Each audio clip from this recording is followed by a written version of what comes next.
Hi, I'm Morgan McCullum, and I'm from Twilight Pizza Bistro in Camas, Washington. I'm here today to talk to you about how to make a pizza from scratch.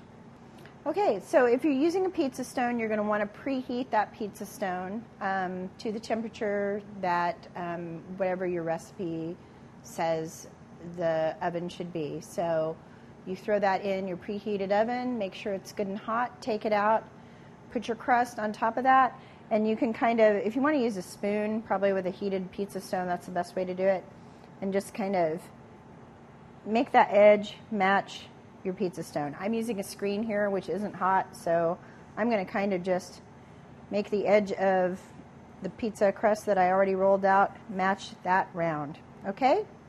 Now, generally when you're doing pizza, a nice thing to do, which kind of protects the pizza crust and it keeps it from getting mushy, is you want to put just a very light coat of oil, maybe just a couple teaspoons on there, and just rub that oil on the crust. And what that does is it protects the crust a little bit from the red sauce, keeps it from absorbing in there.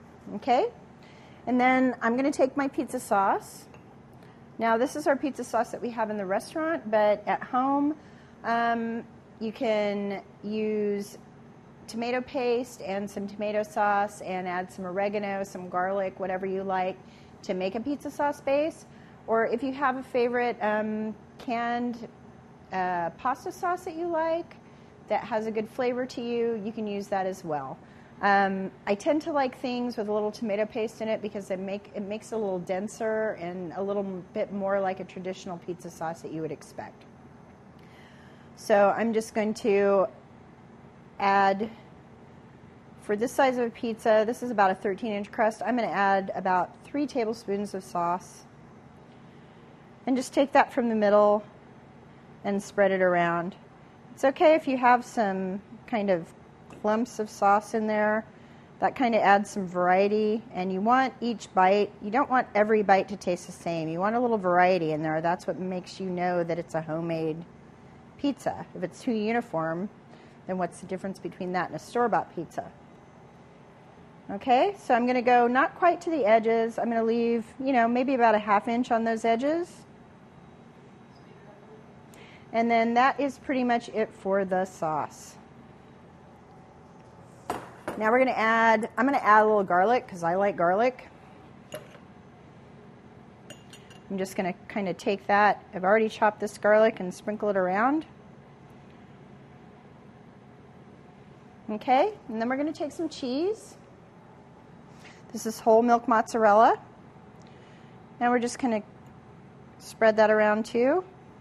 You can take your hands, don't worry about it if there's a little sauce on top of the cheese. That is not going to show up in your final product.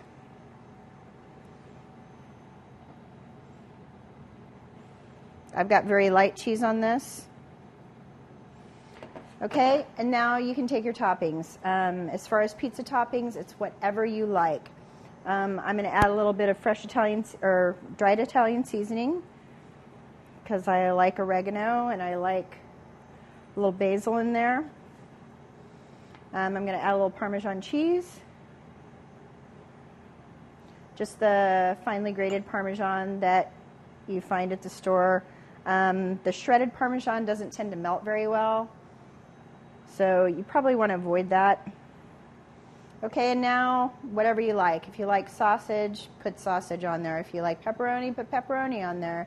Mushrooms, whatever it is that you like. Remember, when you're doing vegetables on a pizza, vegetables release moisture when they cook. So you want to be careful not to put too many. If you want to pre-roast off those vegetables and saute them in a pan and let some of that moisture release and then drain it before you add your vegetables, maybe saute them up in a little wine. That adds a lot of extra flavor. For me, this is what I'm going to do. I like mushroom pizza, and so we're going to put that in the oven and wait for that to come out. What we're also going to do is keep an eye on it, and if we form any bubbles, we're going to just pop those down with a pizza cutter. Anything that you enjoy and just about anything that's edible can go on a pizza. If you like spicy, throw some Thai peanut sauce on the bottom, You can do sweet things on a pizza, savory meats, vegetables, pretty much anything. If pineapple can go on a pizza, anything can go on a pizza. So it's up to your tastes and the flavor profiles that you like, and have some fun with it. You know, it's not the end of the world. It's pizza. If it doesn't turn out great the first time, make another one. If you don't want to make, like we've made our dough from scratch, if you don't want to do that, go to the store, buy a pre-made crust. There's no harm, no foul in that. It's all about having fun and showing your family that pizza's not that hard. I'm Morgan McCullum, and that's how to make a pizza from scratch.